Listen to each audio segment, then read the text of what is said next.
darkness is a fearful thing. Fearful from lack of knowledge of its content, its purpose. What does the darkness contain?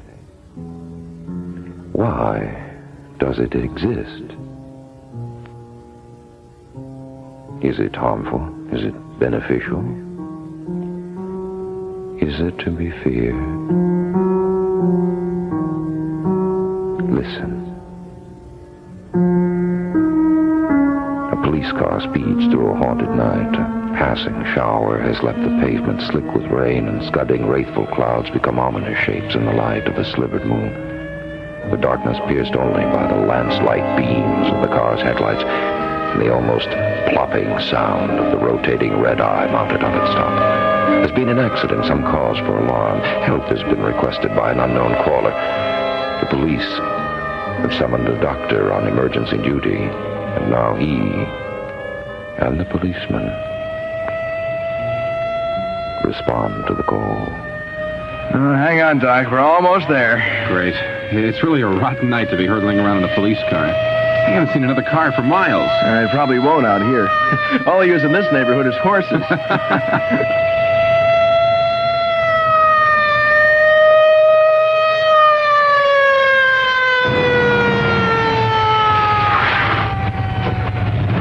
Here we are. Guess no wonder this place is still standing. It's sure run down. Sure looks that way in the dark. Hey, watch out for that long... Two men step from the automobile, shoes crunching on the gravel, leaves that lay on the ground around them. And as they walk, they try to joke with one another to lighten the mood. We didn't come all this way for a crank. Look out for that step, it's loose.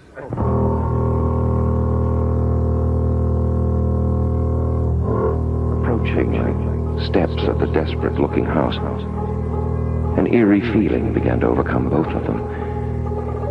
A feeling of apprehension that all was not right. It was so dark. So very, very... I'll knock. Try again. There doesn't seem to be anybody around. No, I'll try the door. It's open. Let's go in. Okay. Cautiously, they entered the ramshackle house, clothed in the deepest, blackest night of the year.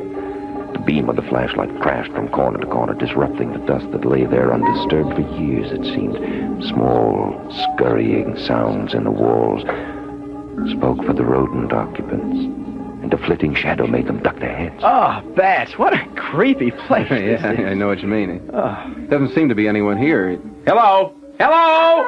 Oh, what in God's name is that? I came from the next room, but... Oh! Are you all right? Oh, What happened? Where's the light? Oh, I just fell over a chair. It busted my flashlight. Well, strike a match or something. There's someone in this room. There, in the corner, an old woman. Wait a minute. Ow! I burned my fingers. Strike another one quickly. There. Oh, wait a minute. There's a lamp over there, kerosene lamp. Maybe if I could... Well, check and see if there's any fuel. Yeah, well... Yeah, there's fuel in it. Wait a minute, let me light it.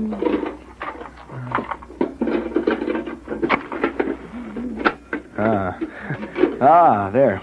At least that's a little bit better than the dark. Bring that thing over here to look at her. Hey, I know that woman. She used to live in town a couple of years ago.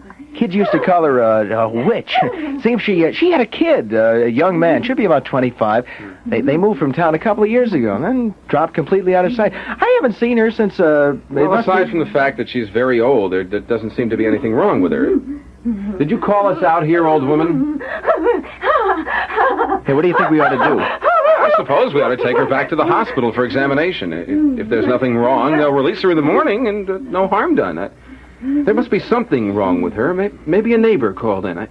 I feel we ought to take her. I don't know. She's shaking her head no, Doc. What is it, old woman? Can you talk to me? Can you tell me what's wrong?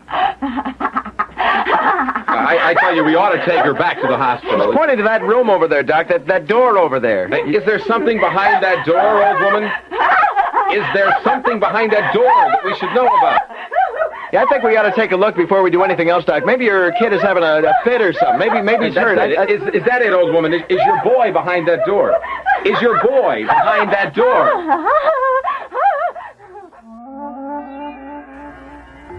policeman left the woman's side and crossed the room to try the door. It's locked. Crude yellow glow from the kerosene lantern cast lurid shadows on the wall of the filthy room.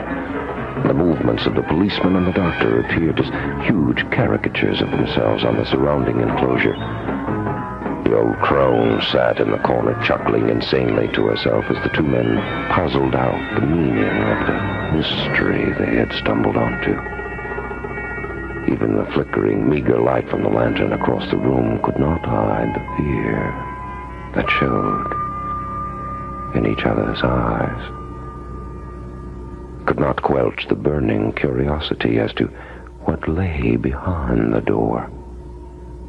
Could not dispel the feeling of anxiety as they approached the door together.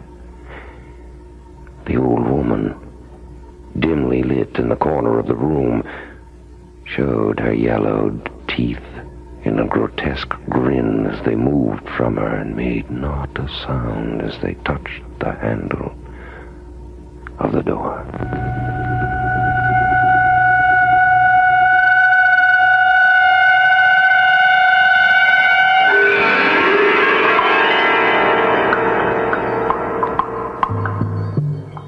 Locked, huh? I suppose we'll have to break it in. Now, stand back. Let me put my shoulder to it.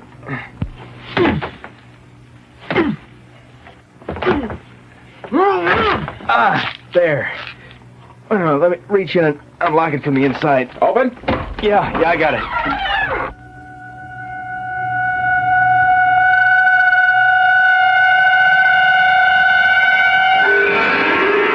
Putrid light the kerosene lantern threw was all but swallowed up by the immense darkness of the room as the smashed door swung back on its hinges.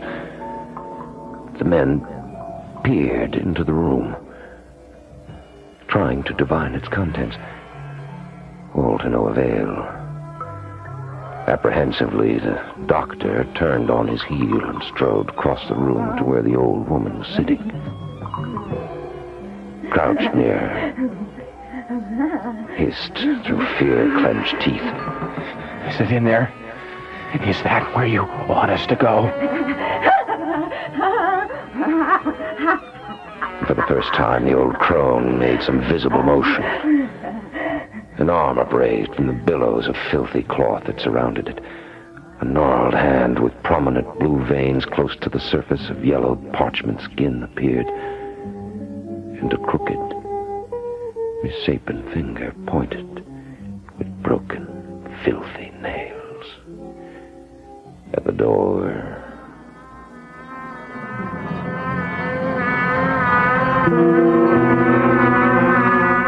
whatever it is we're here for, it's in that room. Hey, I don't like it, Doc. I don't like the looks of this. I'm going to call for help. I'm going to go out to the car radio for help. And don't be a fool. Whatever's in there may be in trouble. Whatever's in there, we may already be too late. or too early. The doctor covered his fear with patient resolve and, sweeping up the lantern, strode viciously across the room, beckoning the policeman to follow him. He stopped at the door and, swinging the lantern heavily in his hand, hesitated a moment, and then thrust it into the room.